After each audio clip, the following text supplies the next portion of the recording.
What up, everyone? Shakiel Mahjouri here for CBS Sports, and you know who this is. He is the UFC's number 3 ranked heavyweight contender, fighting Curtis Blaydes in the main event of UFC Vegas 71 on Saturday. If you're not too familiar with him yet, it's probably because he keeps knocking out his opponents in 5 minutes or less. Sergei Pavlovich, how are you, sir? Сергей, приветствуем вас. Все вас знают. Примерно озвучил все ваши достижения. Как вы сегодня себя чувствуете? Да, приветствую. Спасибо. Все хорошо, чувствую себя отлично. Поэтому настрой хороший, настроение тоже.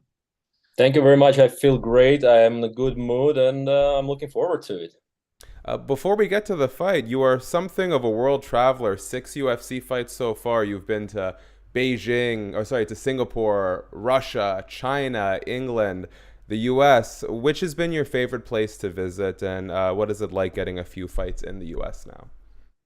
Ну, мы уже знаем, что вы поездили по миру благодаря выступлениям в UFC, и сами вы были в Шанхае, вы были в Китае, понятное дело, Россия, теперь в Штатах. Какие места вам больше всего запомнились? Может быть, какое выступать вам где больше всего понравилось? Ну, на самом деле все места по-своему красивы, хороши. Но, как говорится, родные стены самые лучшие. Везде хорошо, но дома лучше.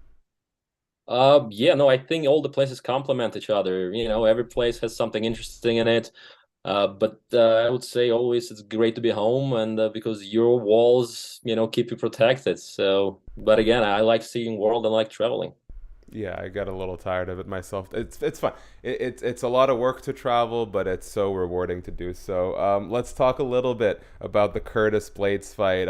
Curtis, a very interesting fighter in the heavyweight division because he's always this close to getting the heavyweight title shot, yet repeatedly he's fallen short against Francis Ngannou twice, against Derrick Lewis. What is your assessment of Curtis Blaydes, and how far can he take it in the heavyweight division if he didn't have you he was fighting next? Вопрос про оппонента, про Кертиса. У него такая судьба сложилась, что он всегда хороший спортсмен, все его любят, но он как будто бы не хватает ему чуть-чуть до финального боя дойти на титул. То есть он с Нугану он 2 раза дрался, да, там проиграл, потом с Льюисом то же самое. Как вы видите его как оппонента? То есть почему вы думаете, ему чуть-чуть постоянно не хватает, чтобы пройти стать чемпионом? Ну, я думаю, не знаю. Это, наверное, вопрос не ко мне, что ему не хватает, чтобы стать чемпионом. А так как оппонент, конечно, крепкий парень, который разносторонне развит, имеет хороший послужной рекорд, давно в этих боях, опытный. Поэтому очень крепкий, достойный соперник. Well, the reason why he's still not a champion or whatever he's missing, I guess that's not the question to be addressed to me. But I think he's a savage. He's a tough guy. He's very well versed. He's well rounded. He can do different styles.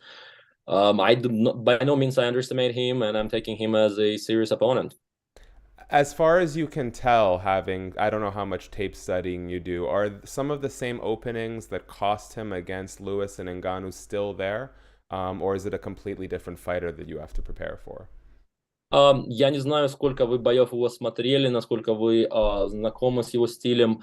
Вы, возможно, анализировали, как он проиграл Нгану, Люсу, то есть где были его недостатки. Вы думаете примерно нажимать на эти точки, если вы знаете про них, либо вы думаете, что он тоже как боец развивается и может быть сейчас уже абсолютно новым соперником?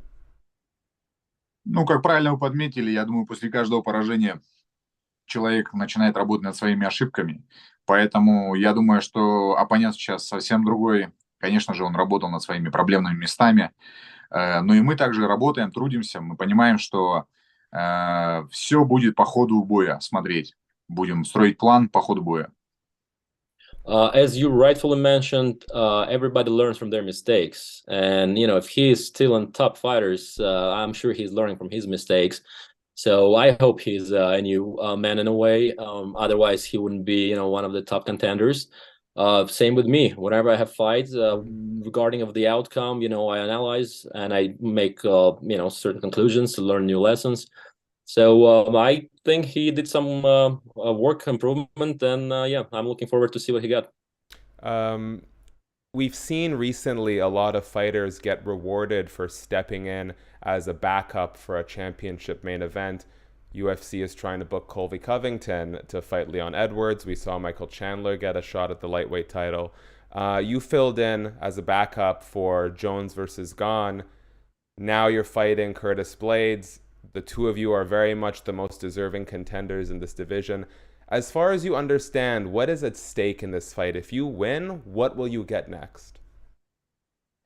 Есть такая тема в UFC, да, что человек, который подбирает бои, допустим, когда, ну, как на замену выходит, когда предлагают вариант, то как бы им бонусы дают и уважение определенное. Так вот, допустим, с Чендлером было, с Ковингтоном. У вас такая ситуация была, когда Джон Джонс с Ганом дрались, вы тоже замены потенциальные были. Этот бой сейчас пройдет, то есть победив. Что вы думаете, какие новые возможности, какое может быть дополнительное уважение, то есть со стороны UFC вы можете получить, успешно выступив сейчас в этом бою? Ну, я тебе скажу так, то, что самое основное, это самый главный бой моей жизни на данный момент. Поэтому его надо, как говорится, делать свою работу хорошо, чтобы двигаться дальше. А нам нужно двигаться дальше, чтобы стать чемпионом. I would say that this is the most important fight of my career so far. And by no means I want to have any slackage. I have to go there and make sure I show everything I have, put everything out. And I think just in general in life, you should approach everything with the best you have. And for me, this is the peak of my career at the moment. And I definitely think the respect and certain things are going to be given. As we begin to wrap up here, sorry, excuse me for that. As we begin to wrap up here, I was looking at the statistics of the people you fought. Your 6 UFC opponents have a combined 3.5 takedowns per 15 minutes. Curtis Blaydes alone has more than 6 takedowns per 15 minutes. We haven't seen your wrestling tested very much because you're knocking people out so quickly. How much work have you done what sort of work have you done to improve your wrestling, not just in anticipation for this fight, but since the Alistair Overeem fight where the loss came off of that trip? Я небольшую статистику тут анализ провел. Из ваших 6 последних оппонентов, если мы возьмем 15 минут боя разбивку, то есть у них там был рейтинг 3,5, выходили на тейкдауны.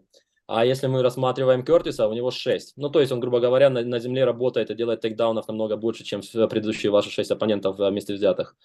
Какой ваш подход к этому бою? Допустим, что вы улучшили в плане борьбы, возможно, после вашей последней поражения вашего Overeem?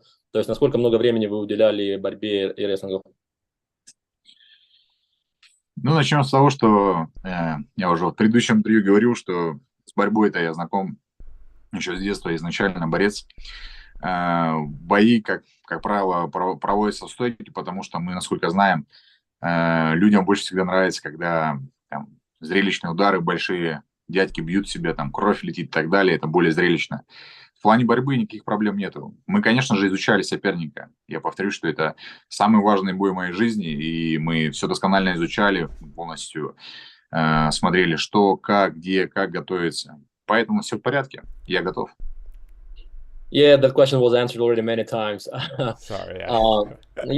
So as I said, I feel that, MMA in general, people like to see blood, heavy punches from big guys, spectacular stuff. That's pretty much why I do that. But let me remind you, I also come from a wrestling background.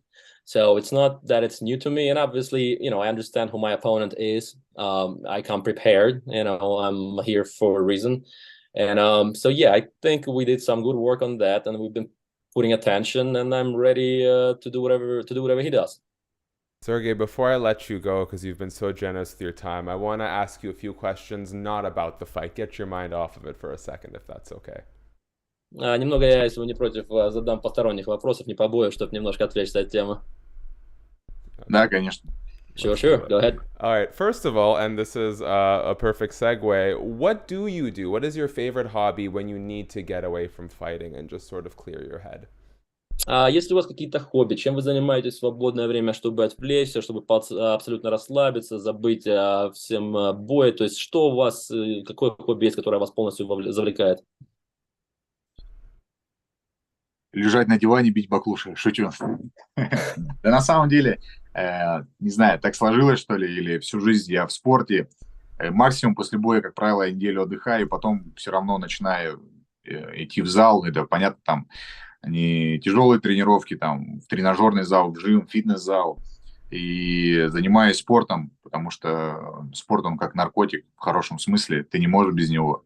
Ты постоянно, скажем так, должен двигаться, заниматься. Поэтому, наверное, правильнее назвать самое большое это спорт. Спорт – мое хобби. Well, definitely to lay down and do nothing. That would be a great one. No, I'm just kidding.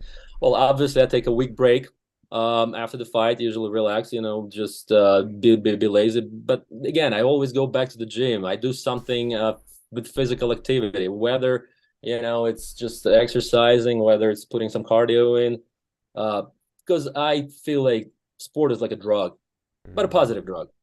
And so with this, you always have to continue. You always have to get a little bit more, a little bit extra, and you want to go back to it. So I still would say staying active and have some physical sort of activity for me. It's a great way to pass my time. You mentioned that you like to be home when you can. If someone could ship you, send you a box with your favorite Russian meal, your favorite Russian snack, and your favorite Russian drink, what would it be? And just a short description of what those foods are for people who might not know the names of them. Если бы кто-то вам сейчас посылочку мог прислать из дома, да, если 3 вещи туда положить. Самый любимый, обед, какое-то блюдо, десерт и напиток из России. Можете их упомянуть и вкратце как бы объяснить, что они себя представляют, если они уникальные. Так, первое, наверное, возьмем борщ с салом, домашним таким соленым, хорошо, лучок. Второе, наверное, пельмени домашние можно. Из сладкого. Да что, я-то не сладкоежка особо. Можно, не знаю, сладкое, наверное, ничего такого сверхъестественного. И попить кваску домашнего. So the meal we have borscht. That's a typical Russian, Ukrainian. It's like a soup made from beets. Definitely lard. We have this. It's called salo, but it's like lard. It's meat, cured meat, with a lot of fat in it, and you get that with some salt and leek. Oh, that's wonderful. Another one I would say it's pelmeni. It's like dumplings. So with meat, yeah, those are great. And I'm not a big fan of desserts, and if I eat something, it's usually something international. I wouldn't say anything specific. And the drink we have is called kvass. So that's basically fermented beverage. I would say akin to kombucha, but made from bread. So it's kind of similar stuff, a little fizzy. Very nice, thank you. This gives me a chance to go and search out some of these foods on my free time. Last thing, and I'll let you go here, Sergei. I would like your Mount Rushmore of Russian MMA, the 4 greatest Russian fighters in mixed martial arts history. В Америке есть гора Рашмор с президентами, лицами, если знаете, такая, да, то есть все президенты, 4 их там. И если вы вот такую гору Рашмор хотите из российских спортсменов составить, какие бы 4 лица вы бы на эту гору разместили? То есть 4 самых великих представителя российского спорта в ваших глазах. Ты знаешь, я считаю, что это неблагодарное дело, выделять спортсменов. У нас такое большое количество очень хороших спортсменов в своих направлениях, поэтому я считаю, что это немного некорректно будет и неправильно. Люди достигли своего результата через, скажем так, тяжелый труд, и кто-то хуже говорить, кто-то лучше, это не совсем правильно. I'm of opinion that it's not a good thing to pinpoint somebody, because you're always going to miss somebody, and that's the problem. There are a lot of athletes in different fields who achieved their greatness for a reason, or there were people who just missed a little bit, and again, they did as well hard work. And I don't like when people put somebody saying, hey, these are the greatest, and that means that the rest are not necessarily put a lot of work or something happened. So I don't like that, because people get offended, and just like favoritism in general. There are people great at their moment, but overall we all do hard work, and everybody deserves their praise. It's not the answer I was looking for, but I like the sentiment. Sergei Pavlovich, I want to leave you with the last word, so I'll do my part very quickly. Everyone, thank you so much for watching the video. If you're still here, please subscribe, tap the notification bell, thumbs up, leave a comment. Let us know what is your official prediction for Pavlovich versus Blaydes. That headlines UFC Vegas 71 in Las Vegas at the Apex on Saturday, April 22nd, if I'm not mistaken. Thank you to CBS Sports as always for empowering the video. Sergey, if there's anything you would like to let your friends know, the floor is yours. На этом заканчиваем. Если что-то вы хотите передать друзьям, поклонникам, то сейчас у вас есть такой момент. Что, хочу пожелать всем здоровья, самое главное. И болейте, переживайте. Ваша поддержка очень приятна нам. Спасибо всем, кто болеет, переживает. I would like to thank everybody who watches. I wish everybody to stay healthy, most of all. That's the most important thing we have. Thank you for the support. Tune in, watch, and cheer up, because it's very important for us to know that people are watching us and supporting us. Thank you, everybody.